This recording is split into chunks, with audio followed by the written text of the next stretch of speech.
Hey everybody! So this week I'm really excited about the topic that I'm kind of talking about. This week in Praxis was all about history and culture, commerce and culture, kind of. That was a podcast that we listened to. There was 10 episodes by Paul Cantor, and a lot of it was basically about the culture of art and the history of art and where it comes from and kind of his views on it. It was super interesting, and it kind of inspired me to make this presentation for you guys today. So, um, before we start, I think something at the beginning of this month that we saw with our Praxis group was really inspiring to me, and it was a quote, and it goes along perfect with this week's content. So if we can get into the quote, I'm not sure who it's by, but it's history isn't a dry list of facts. It is a sequence of events and evolutions that directly shape the world around you. Engage it, and you will understand not only how things came to be, but how things will evolve to shape the future, and how you can effectively play a role in shaping it. And I really thought this was such a new way of looking at history. I have always been the kind of person to hate history because I always, when I was in a classroom, you know, I would just hate learning all of the dry facts, and learning all the dates and the people. And really, none of my teachers were super passionate about history and why it's so important. So this quote kind of changed my perspective on it and really helped me get through this week, because there was a lot of content and there was a lot of history and um, very philosophical talk about art and things of that nature. I have a lot of memes in this presentation, so I hope you guys enjoy. Um, so Paul Cantor, he noticed that there was a few different themes, or actually, this was actually the video. We watched a video at the beginning. Sorry, that was my bad. But we watched a video at the beginning, and um, the man in it, I am forgetting his name now, but the man in it, he said that there were three main themes of most history stories, and they were all about either innovation and creation, trade and exchange, or connections between people. So basically, those were the three main headquarters of these stories and everything. And these why I asked myself, why are these the common themes, and he actually answered it right after, and he said, these are to either gain a greater wealth, gain more individuality, and greater social complexity. So one thing that he brought up was birth control, which is kind of interesting. um, I had never thought of birth control not being around, because it has been my whole life, but he said that the founder of birth control was doing this to gain more individuality and not have to worry so much about, or have women, gain more individuality in themselves, to not have to worry about, either being pregnant or having STDs. The making of condoms really helped that as well. So I thought that was really cool. So this all inspired me to talk about fashion. Um, so I love learning about fashion, and I thought this was a perfect opportunity to learn a little bit more of history about it. So I picked the brand Gucci. I know a lot of people probably know just a little bit about it, whether you've heard, Gucci slides or like the Gucci purses. A lot of girls will want those, and I just thought it was a great brand.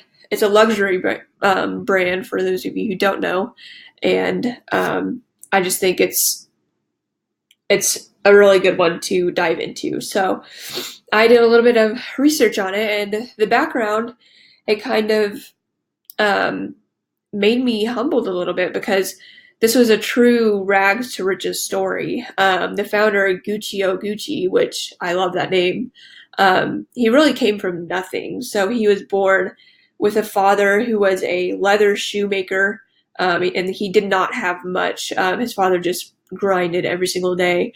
And he grew up not wanting to be like his father, so he started traveling and, as a young adult, working as either a waiter, dishwasher, or a concierge at a hotel. Um, he actually, it wasn't until he was 40 years old that he actually made the store Gucci, or the brand Gucci. The first thing he made was the loafers, the shoes with the gilded snaffle on it, were the first shoe and the first product made by Guccio Gucci, and the first Gucci store opened in Florence in 1921. I have Here are the loafers that were handmade by him, and this is his first store when he was 40 years old. And this just attests to me that you really have to work to where you're getting to, and you have to be patient in life, because if you're trying to rush starting a business or something like that, then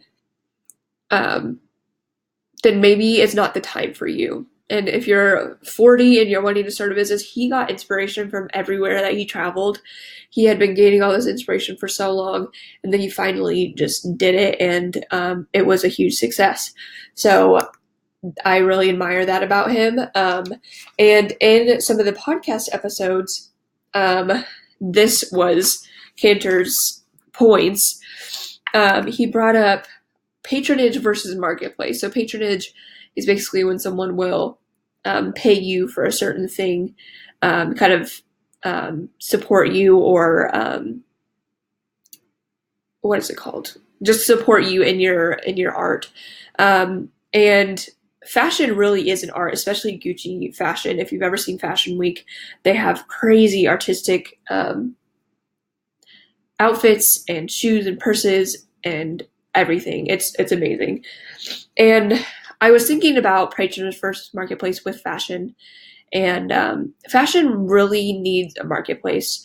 I say this because without a market, there will be no items sold, really. I mean, you can sell items with a person to patron, but at the same time, markets are just so beneficial into getting your content out there, getting your items and your inventory out there to the world. It's also a great place for inspiration from other artists in fashion. He got so much inspiration not only from other artists, but just things that he saw in like hotels and things like this. It's very obvious that he might have gotten inspiration from inside a hotel, because that's just what I feel like when I see some Gucci things. And then also competition would be dead. There would really, if there was no marketplace, there wouldn't be much competition right in front of your face. You wouldn't see it, and you wouldn't get inspiration, but also compete for these people to buy your products. Another thing that Gucci did is collaborations, and that's just getting their name out there just a little bit more. With Rihanna and other big names and celebrities, collaborations is a genius move for a company like this to do. And they also did some collaborations with a few car companies and other purse brands, things like that. And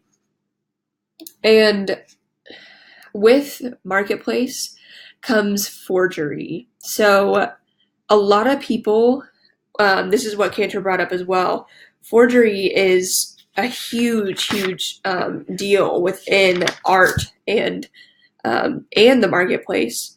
It's very prominent. And when I was listening to him and he was talking about art and forgery, I asked myself, how is fashion forged? And I've actually seen some of these things in real life.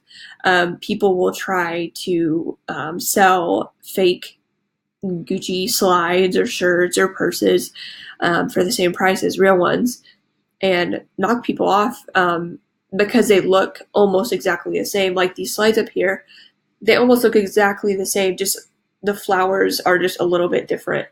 I wouldn't be able to tell, except for, I guess, the black on these slides. The shirt looks almost identical, except for a little bit of distressing on the fake one. And then there are some things that will tell you where to look for the forged items.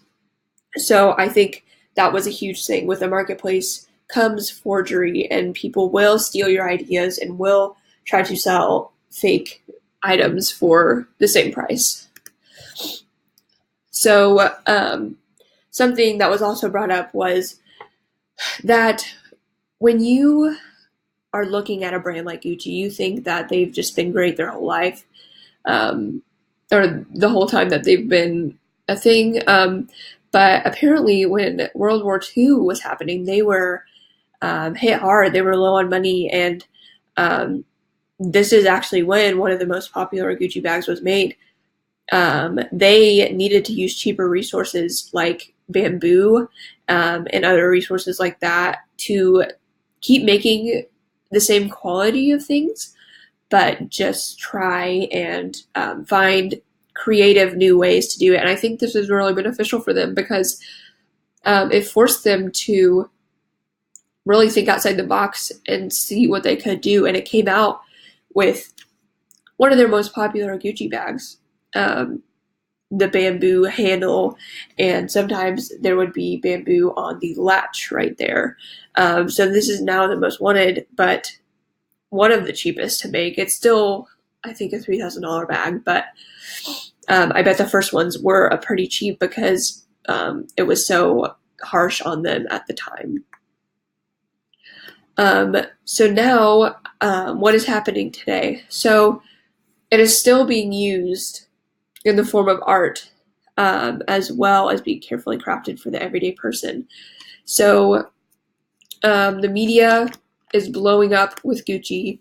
You hear songs and everything every single time, and they're still worth around $12.4 billion.